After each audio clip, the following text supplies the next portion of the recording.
Hey everyone, I wanted to give a quick tutorial or demo on how to decoratively score your sourdough bread. And typically when you score bread, like I've talked about in some of my other videos, you're going to do a functional score right down the middle. And what that allows you to do is control where the belly of the bread bursts when it's baking. So you have a more controlled look to your bread.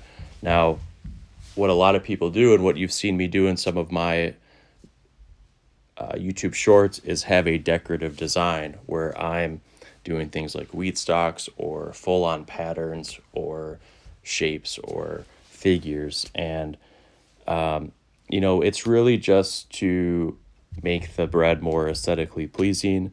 Doesn't make it taste better or anything, but it's really cool to have that sort of stuff. So there's a few different ways you can go about doing this, but in order to do this, you need to have what's called a bread lawn.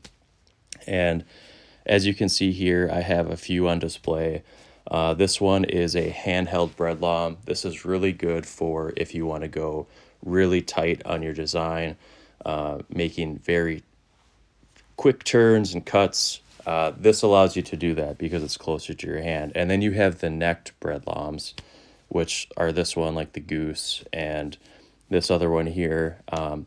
They allow you to make really kind of precision cuts for more simpler scores, and of course the nice functional cut down the middle. And then there's other tools you can use, like this skewer I have, if I wanted to make little holes in the pattern, or if I wanted to use the scissors to open pieces of it up, and then floss to create lines or guidelines. And then you can find things around your house like this.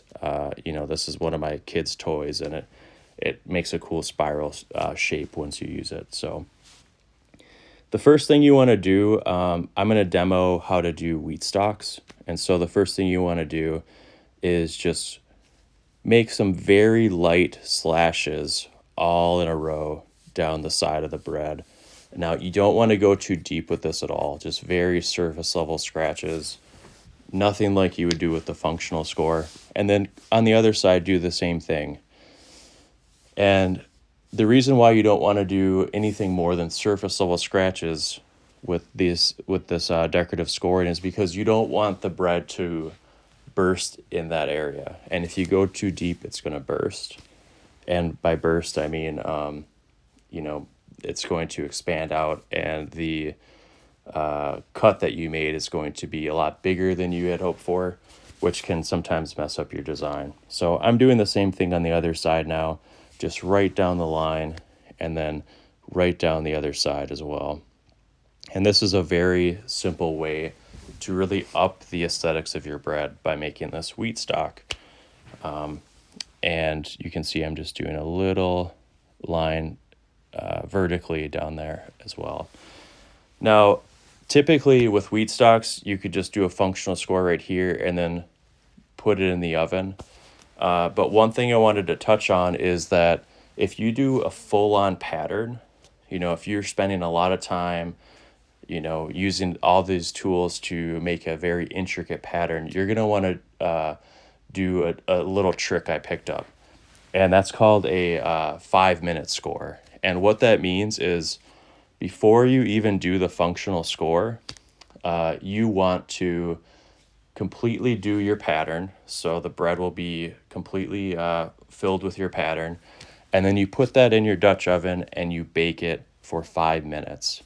Now, once it's been baked for 5 minutes, you take that out of the oven, and you'll notice it has a nice sheen to it and it looks kind of gooey and doughy, but you should see that your pattern is fully intact. And that's when you make the functional score. So that is when you would do the final functional score after 5 minutes of baking. Then you put it back in your Dutch oven and finish off the bake. And that's going to help preserve that pattern you spent so much time doing. If you don't do that, it's going to burst in random places, and the pattern's going to look a little funny once it's out of the oven. But ultimately, I hope this video helped you get a basic understanding of decorative scoring. Tag me in some of your videos. I'd love to see what you guys come up with. And of course, let me know in the comments if you have any questions. I'd be happy to answer them for you. Bye.